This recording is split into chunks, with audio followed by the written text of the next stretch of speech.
winner any faster, just so you're aware.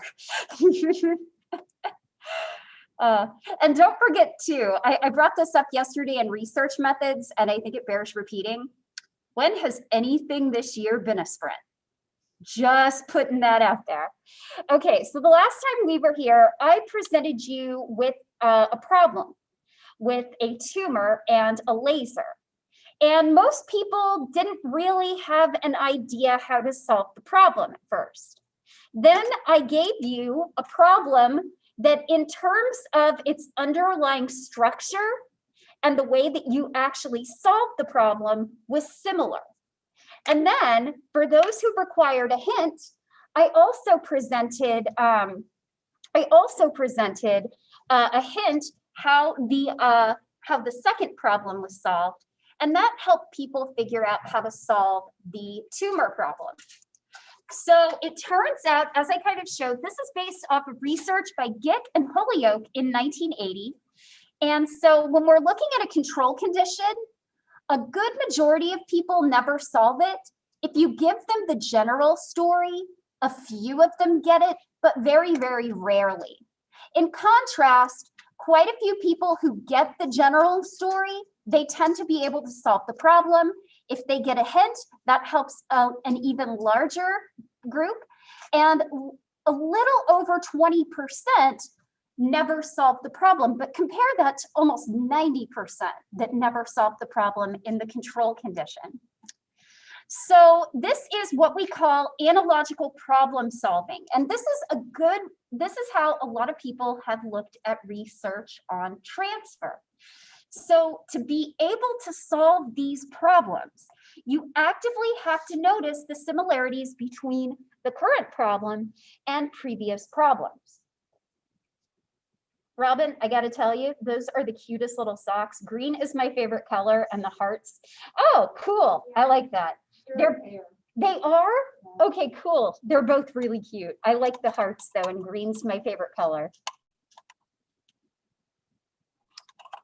Today's lecture was brought to you by watermelon flavored Waterloo. I did have some caffeine today.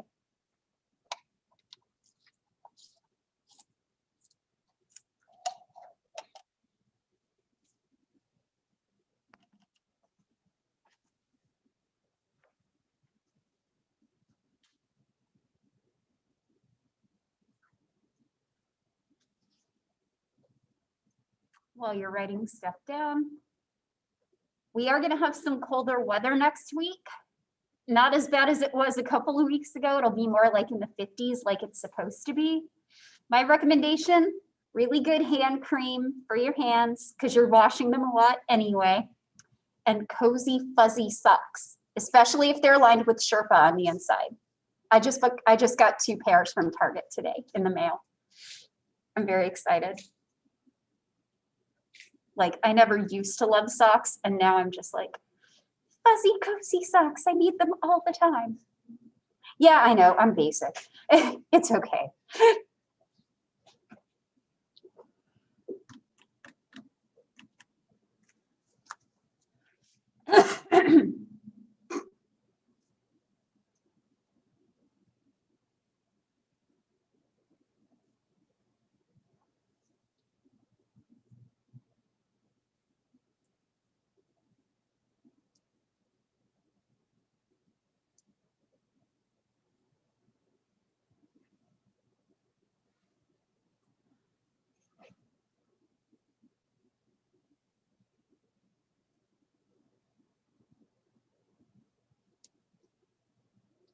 Okay,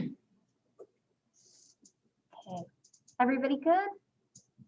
Okay. So there are 3 different types of similarity that Chen, back in 2002, actually identified across different types of problems. So let's talk about each of these in a little bit more detail. So we have first superficial similarity, and this is basically the overall cover story. So if I have 2 problems about getting rid of a brain tumor, but the underlying structure of the problems is different and the way to solve the problems is different, those two problems have a lot of superficial similarity because ultimately these are solution irrelevant details. So superficial similarity is when we have these solution irrelevant details that are common across two different types of problems. So superficial similarity won't be very helpful in getting you to solve that problem. Next, we have structural similarity. So this is when the causal relationships between different facets of the problem are shared. And in this sense, the general story and the tumor story are both very similar in terms of their structure. You have a central thing that you need to try to remove, and you have a way to remove it, but is incredibly powerful and incredibly forceful, and you don't necessarily want to concentrate all of that in one place. So there are some underlying structural similarities here. The causal relationships between the different components of the problem are very similar. And then finally, we have procedural similarity. This is when the ways to solve the problems or the actions that you need to take to solve the problems are completely similar. And again, both the general story and the tumor story have very, very high procedural similarity.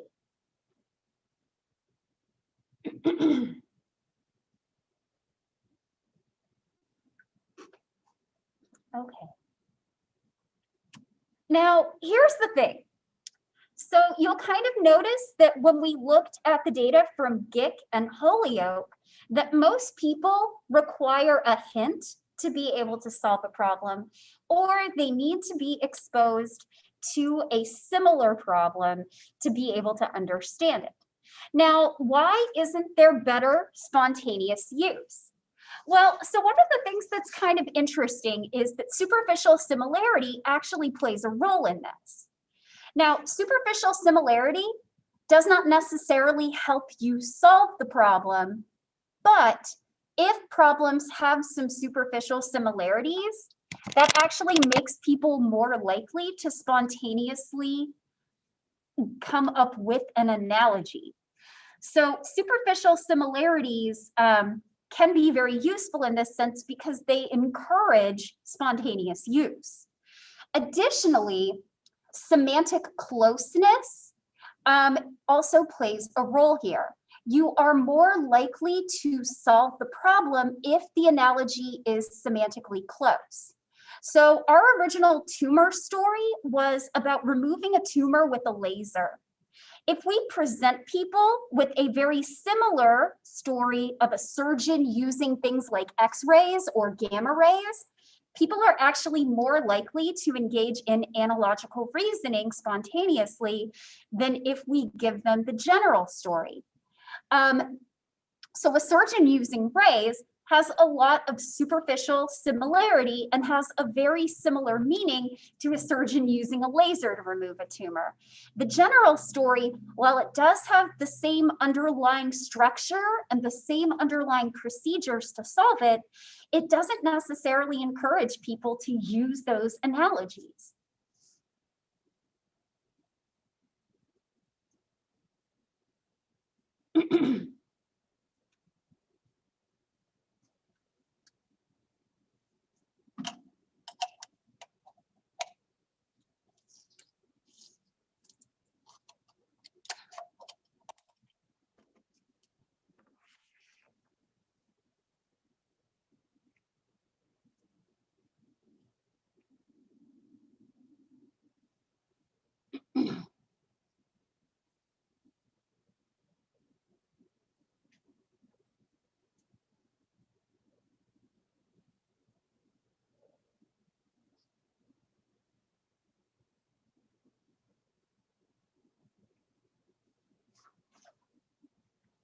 Okay, everybody good?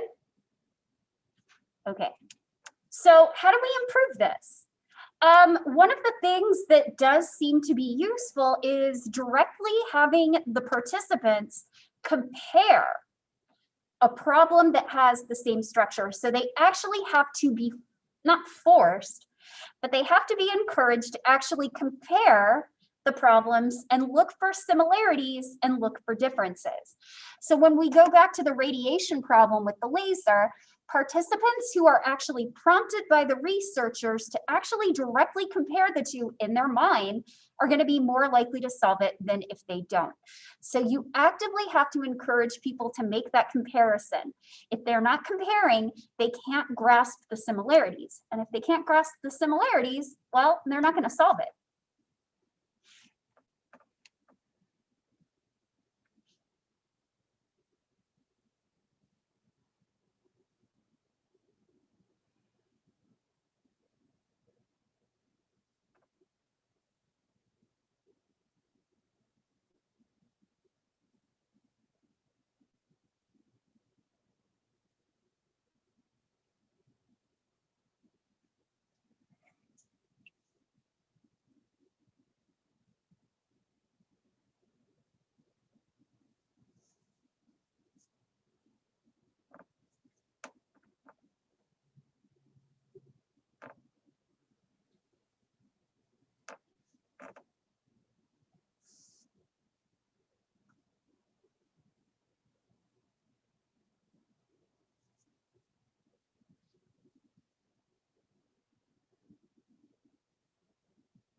Okay.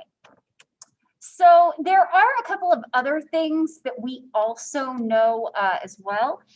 So first of all, your working memory abilities do seem to play a role in analogical reasoning and problem solving.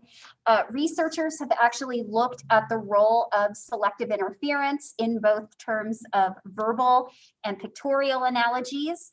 So if you're trying to solve a verbal analogy, such as the kind that you would get on the SAT or the GRE. And I actually have you do articulatory suppression at the same time. So say the, your ability to do those verbal analogies is disrupted, which means that when you are looking through a verbal analogy, you are actually using a bit of the phonological loop to help you out. The same is true with pictorial analogies. If I occupy the visuospatial sketchpad with a tracing task of some kind, pictorial analogies also tend to have problems. We also know that for analogical reasoning, there are some inhibitory executive processes that are involved. In particular, the frontal lobe plays a huge role in analogical reasoning. Often what we find is that if we want to be able to solve a problem, it sometimes requires inhibiting what we think the correct answer is from the get-go. And we kind of talked about this a little bit when we talked about the notion of changing a problem's representation and getting rid of old ways of thinking to try to solve the problem. The same is true here with an analogy. Sometimes we want to look at an analogy and solve it on the surface, but oftentimes analogical reasoning involves getting at that deeper meaning.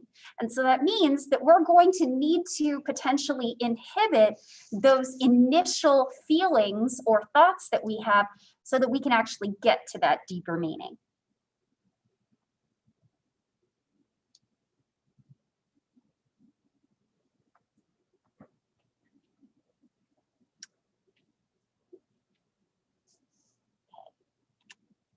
So I want to talk a little bit before we move on about expertise and deliberate practice.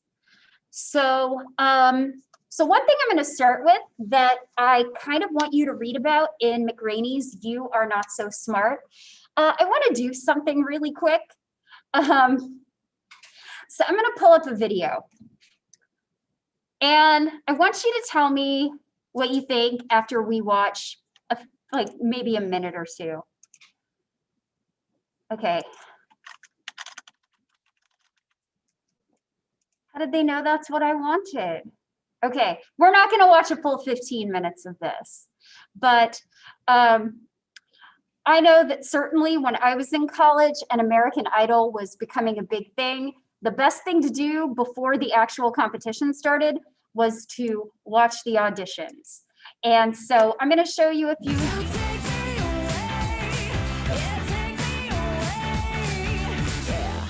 Okay, I got to pause that really quick.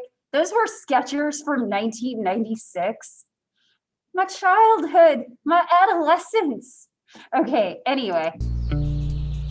When school isn't a place you have to be, why not go to school where remote learning can be as remote as you want? We're not having class in the woods. Okay. Nobody from the show has ever once inspired me. I admit I've only seen maybe 1 or 2 episodes at the most. I'll admit I'm not a big fan of the show. Poor child. Why are you then the next American Idol? Because I can hit the high-pitched notes. I think I am what they are looking for, and it's not that many redheads you see on TV this day and age. It's true. Then the fact that I look like Carrot Top, sort of, but you know something? That's not a good Everyone says I'm way cooler than him. Go ahead. You can imagine, is he the next American Idol? No, I don't think so. Yes, in your heart, mayhaps. In your heart. Okay, here we got another one. Okay. Thanks, Stephen. Wow.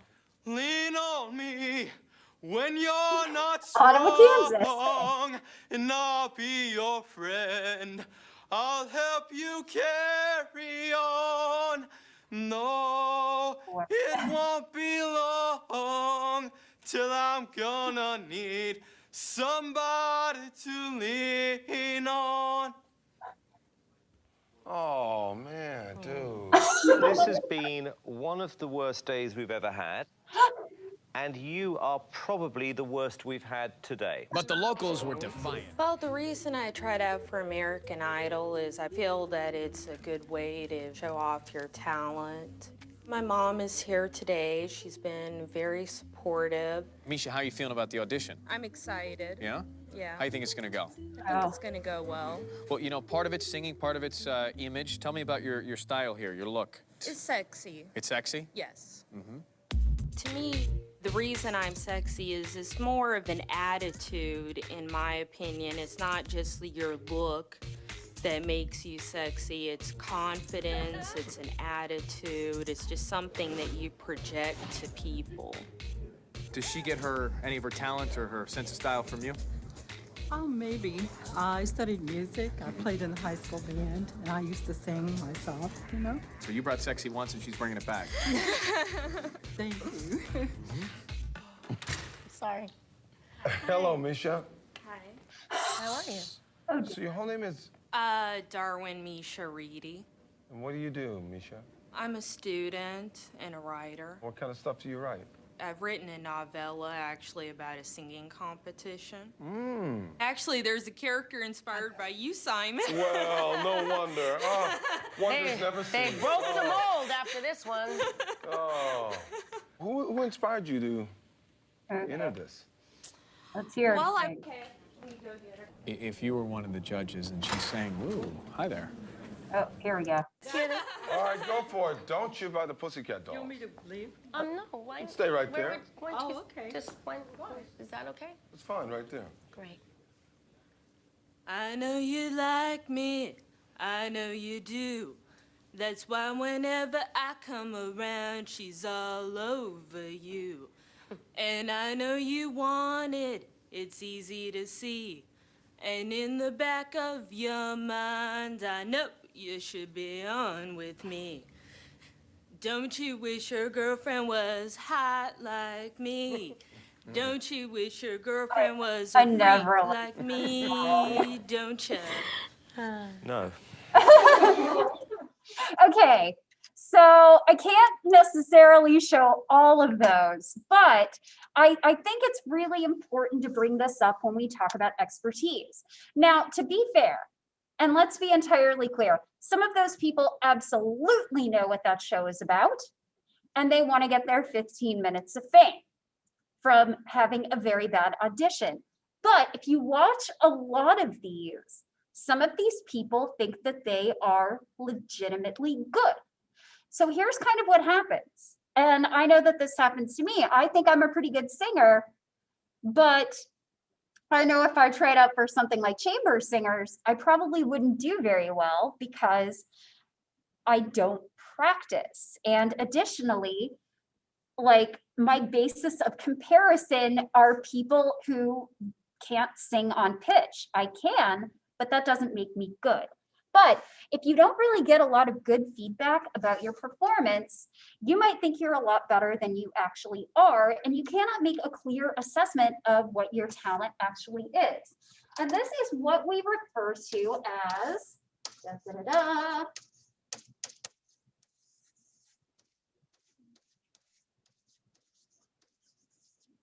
how many of you are familiar with something called the Dunning-Kruger effect?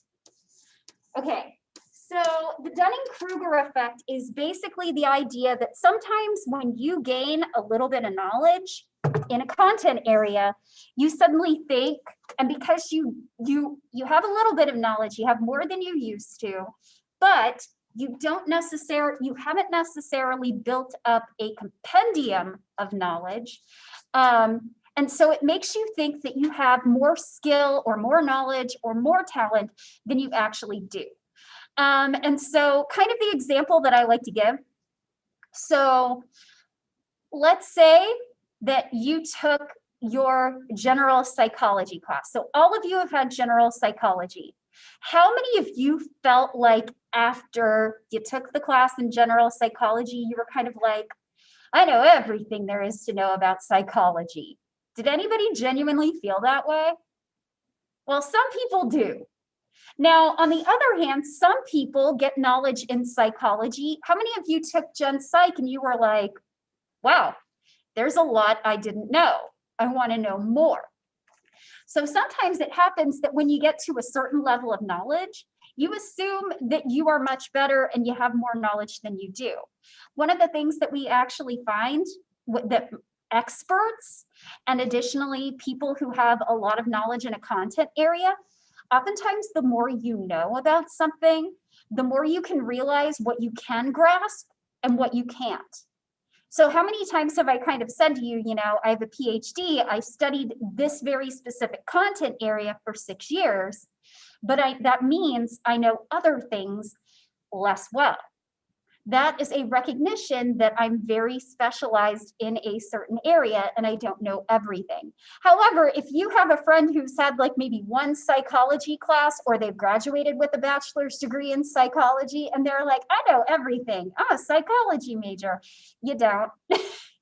And even I don't. And there's more knowledge to be gained all the time.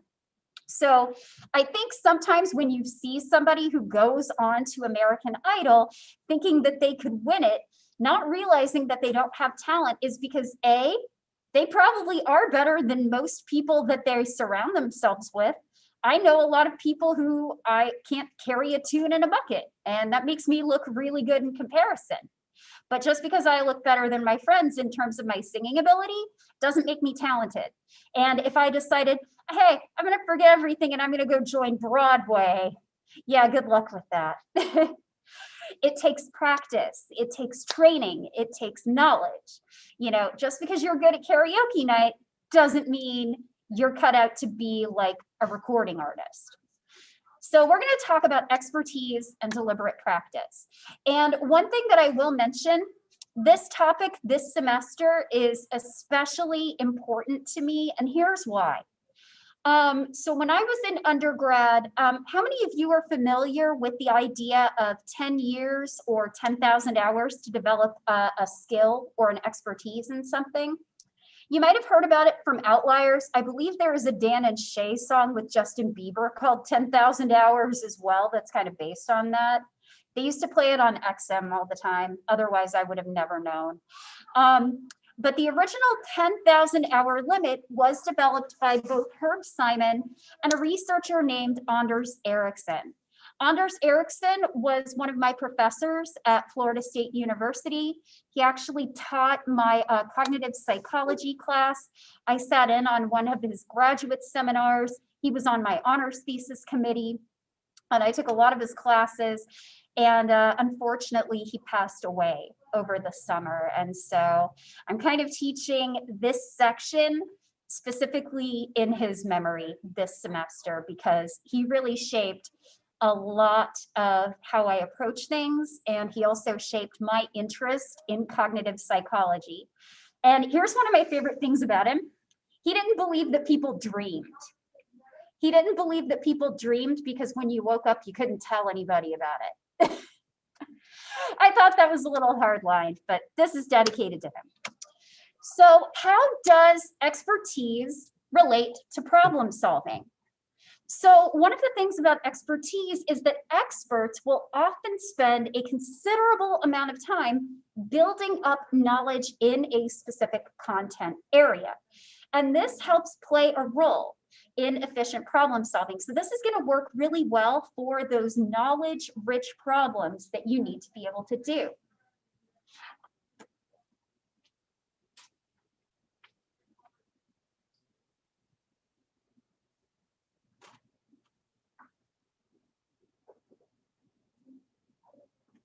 I'm keeping the ventilation, but it's a little loud.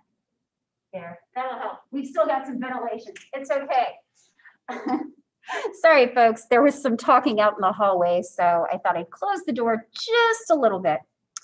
So you need to be able to build up a solid knowledge base if you want to be able to solve problems in that content area. So for example, if you were trying to design a research study for the first time, and you didn't really have a lot of knowledge in that area, this might be very, very difficult for you. On the other hand, because I've had a lot of background in behavioral design and research methods as part of my graduate training and beyond, somebody can come up to me and say, I want to do this kind of study. And because I've built up that knowledge base, I can come up with a pretty decent design that will work very well. So when we do this, when we practice in our area of expertise, we are engaging in a process known as skill acquisition. So this is when we develop our abilities through practice to increase our probability of achieving a goal. And because this is expertise, the problem solving is going to be knowledge rich. You need to have a certain compendium of knowledge to be able to solve these problems. So we're especially going to talk about this in relationship to chess. Now, again, I really should, as a cognitive psychologist, I probably should play chess more, but I don't, because frankly, I was raised on checkers and Chinese checkers. And the idea that you can move a piece multiple spaces on a board confuses me and scares me. And the fact that you can do things like pawn promotion while awesome scare me. I'm like, you can get the pawn to the end of the board and you can make it whatever you want. I'm like, what? You can do that? What? I'm not doing that. I was getting into it for a little while, but I kind of slacked off. So I might get back into it again. We'll see if it sticks. But the reason we're going to talk a lot about chess is because for a lot of people play the game of chess. And what's really great is that you can look at a variety of different skill levels, from novices or people who have never played like me, all the way up to grandmasters. And it's for this reason that the graduate student that I worked with when I was an undergrad, he always said, chess is the Drosophila of memory research. So for those who don't know, Drosophila is the common fruit fly. It's because of Drosophila that we were able to crack the human genome and the human genetic code. So the idea basically being that chess and research on chess has helped us learn a lot about the underlying composition of memory and the development of expertise.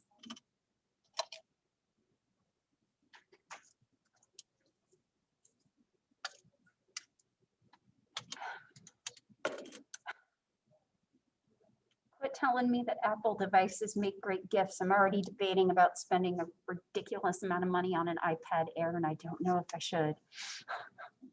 But it comes in green. And I can draw with it. All right. So let's talk about chess expertise. So expertise in general, yeah, you might want to shake your hand a little bit. Expertise tends to follow a 10-year or 10,000-hour rule. That basically means that expertise is either going to develop after 10 years of practice or about 10,000 hours, whichever comes first. Now, here's what's really critical. The idea here is that you don't just play chess every day. You are deliberately doing things to challenge yourself, to enhance your skills, to gain knowledge. So expertise has to be intentional. You have to actually be working to develop these skills. And this is a reasonable estimate of the time that you would need to develop expertise in a given field. For example, my PhD took about 6 years to get. In addition to starting, now to be fair, college, getting an undergraduate degree in psychology is kind of different because you're sampling from a lot of different subfields. Well, not me. I specialized in cognition as soon as I possibly could. So basically, by the time I got my PhD, and then after I threw in 2 years of being a postdoc, yeah, I definitely have the expert title, but only in working memory and really not much else. Now let's talk about what chess experts can actually do. And it turns out that the minds of chess players are amazing. So they have very detailed knowledge of different types of positions stored in long-term memory. Additionally, they have an extensive knowledge of different types of attack patterns, different types of defense patterns. So they can tell when somebody puts a piece out, or maybe two, what kind of defense they're going with. Are they going with a classic defense position? Are they going with a Sicilian defense position? Additionally, here's what's really critical. If we put up a chessboard so if somebody actually played a chess game and left all of their pieces on the board, and then we briefly showed that chessboard to a chess expert, they can recall up to 91% of the positions. Now, here's what's really, really critical here. That configuration has to be an actual chess game. If you put the pieces in random configurations that would never happen in chess, they look like novices. So it has to be in a very meaningful configuration.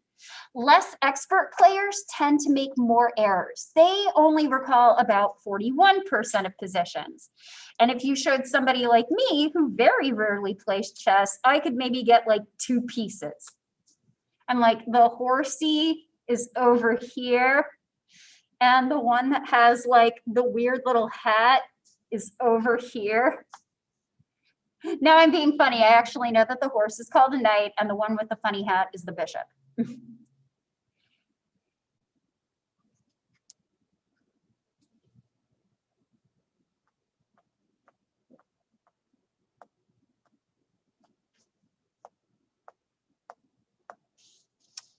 So I'm going to tell you, I already started writing your exam. You're going to love the problem solving section. I managed to work in one of my favorite Simpsons episodes, like a scene from one of my favorite Simpsons episodes, into one of your questions.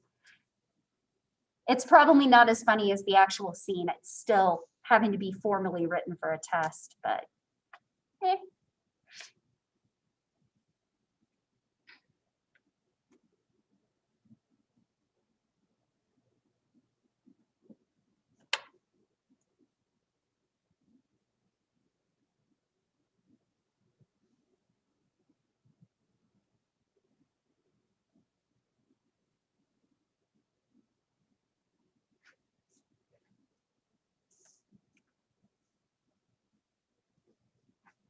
So I'm largely going to focus on chess expertise, but one thing I would encourage you to check out in your book actually has a section on medical expertise, which is pretty awesome. They're largely kind of focusing on things like radiology, being able to notice whether or not something is cancer or something is benign or something like that.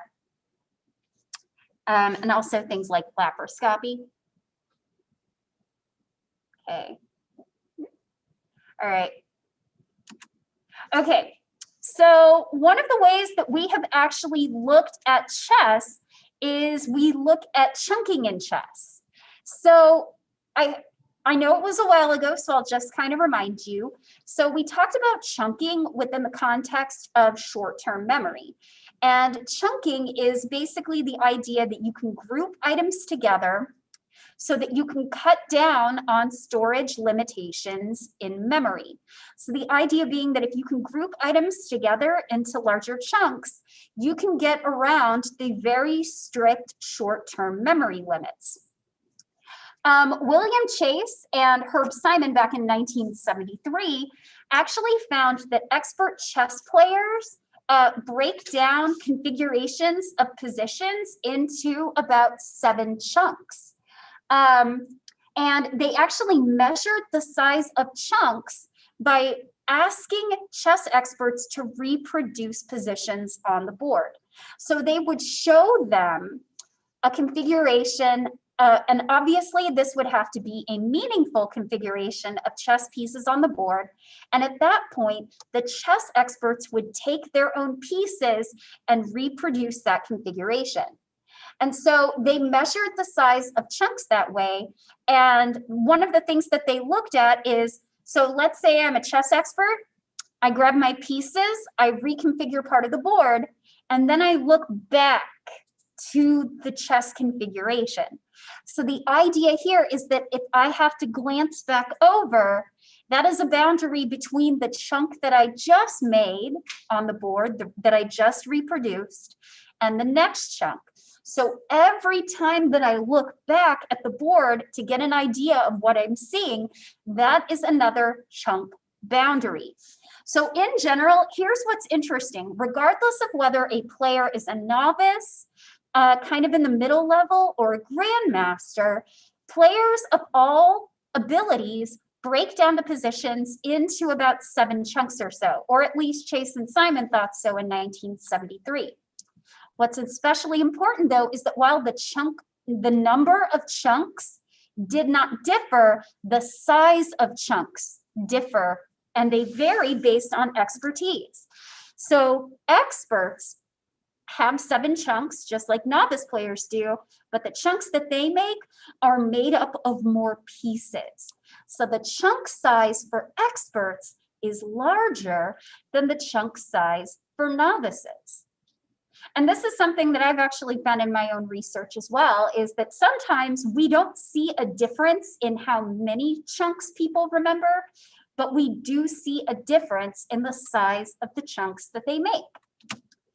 So this was kind of updated by Ferdinand Gobet in 2003 into what he referred to as template theory.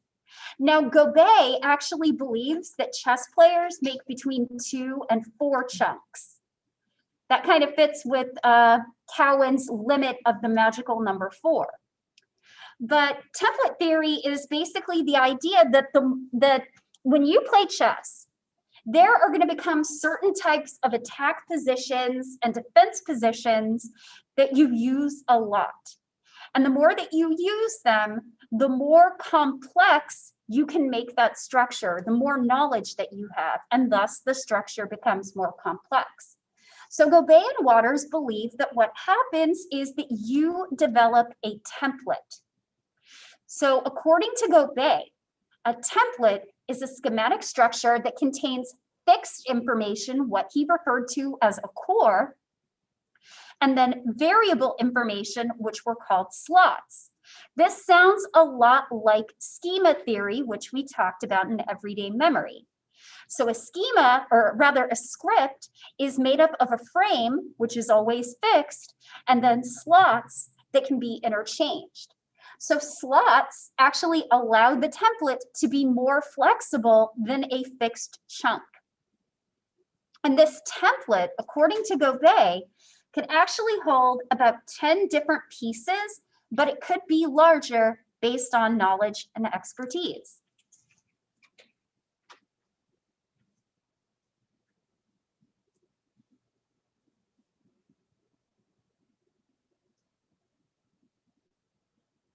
So you could have flexibility in terms of the types of pieces that are used or their locations on the board. So that template can be really flexible, but it does tend to hold about 10 pieces, give or take.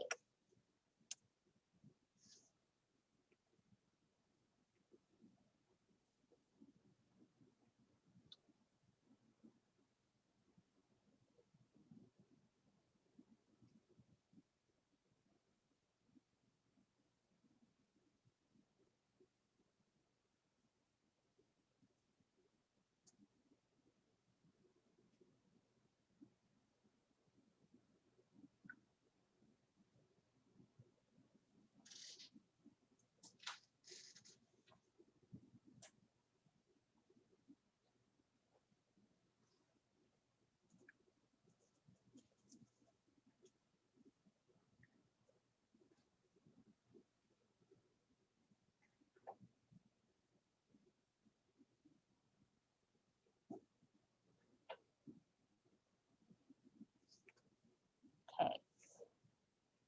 So here's the predictions of chess template theory from Gobet. The chunks are going to be larger and fewer in number. So just like we saw with Chase and Simon, the chunks will be large because of expertise, but we're going to have fewer of them. Additionally, because this is based on expert knowledge of chess, chess knowledge could be accessed very rapidly. Generally, the prediction is that experts should be able to store precise locations of pieces on the board, and pieces that are close to each other should be a part of the same template. This kind of figures. Items that are closer together, as we kind of saw with the Gestaltist principle of proximity, should be able to be grouped together more easily. And here's the other thing. Chess expertise is domain specific. That means that the knowledge and the expertise and these abilities are specifically for playing chess. Somebody who is good at chess may not necessarily have a great working memory capacity or great intellectual ability or good cooking skills. So this is domain specific, and it is not expected to transfer into anything else.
All right, let me see how big the next slide is, and I'll either move forward or I'll cancel. Okay, we'll do it fine. It's short. So one of the things that Gobet's template theory kind of predicts is that chess knowledge should be accessed pretty rapidly. And generally what we do find, in fact, is that expert players, when they are moving their eyes toward different pieces on the board, when we actually keep track of their eye movements, they are more likely to fixate on pieces that are relevant tactically. So they don't look at pieces that are currently irrelevant. They tend to focus on pieces that are relevant to specific tactics. And one of the ways that you can actually look at this is in studies of what is called Blitz chess. So Blitz chess is basically a chess game that is played in 5 minutes. So you have to think and move and process all of this information very, very quickly. And it turns out, if you look at the quality of moves that people make in Blitz chess, it turns out that it's positively correlated with actual chess performance, suggesting that chess experts are able to very rapidly access the knowledge that they need on attacks, defense, different types of tactics to be able to make the best possible plays. And so I'm going to go ahead and stop here. I mean it. It's 1:50. We're done. Folks, please enjoy the wonderful warm weather this weekend. And it's awesome because you also get crunchy leaves on the ground. So it's like the best of both worlds. Make good decisions this weekend. Don't lick doorknobs. Keep taking care of yourselves. Don't forget about the quiz. And I will see you here on Monday. We will talk about judgment and decision making. I mean it.